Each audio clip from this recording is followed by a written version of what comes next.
ఏ election వస్తేనేమి కలిసి కట్టుగా కదం దొక్కుదాం. ఒక్కొక్క నాయకుడు, ఒక్కొక్క కార్యకర్త, ఒక్కొక్క సోదరుడు, ఒక్కొక్క సోదరి, ఒక్కొక్క కేసీఆర్ కావాలి. ఇప్పుడు మనం ఒక్కసారి యాద్ చేసుకోండి. మనం ఒక్కరోజు ఇప్పుడు ఎంత అవుతుంది? టైం 3 అవుతుందా? 3 కొడితేనే ఆకలి అవుతుందా?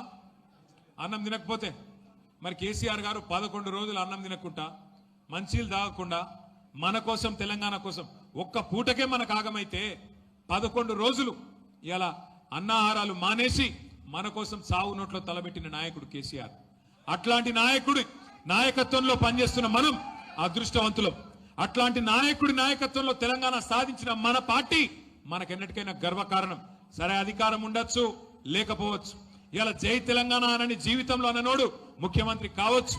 కానీ ఎన్నటికైనా చరిత్రలో మళ్ళీ ఏ పార్టీ అయితే పోరాటాన్ని చేసిందో, ఏ గులాబీ జెండానైతే తెలంగాణ సాధించిందో ఆ జెండాకుండే స్థానం, ప్రత్యేకమైన స్థానం ఎన్నటికీ ఎవడు కూడా తీసివేయలేడు.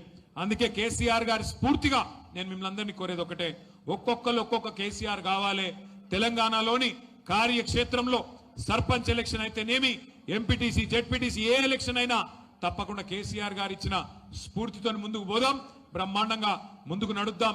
ఇంకొక 2 ఏళ్లు పోరాటాలు తప్పవు, ఇంకొక 2 ఏళ్లు కేసులు తప్పవు, ఇంకొక 2 ఏళ్లు ఈ దుర్మార్గ పాలనను ఎదుర్కొనే విషయంలో తప్పకుండా పోరాటాలు తప్పవు. ఇవాళ రేవంత్ రెడ్డి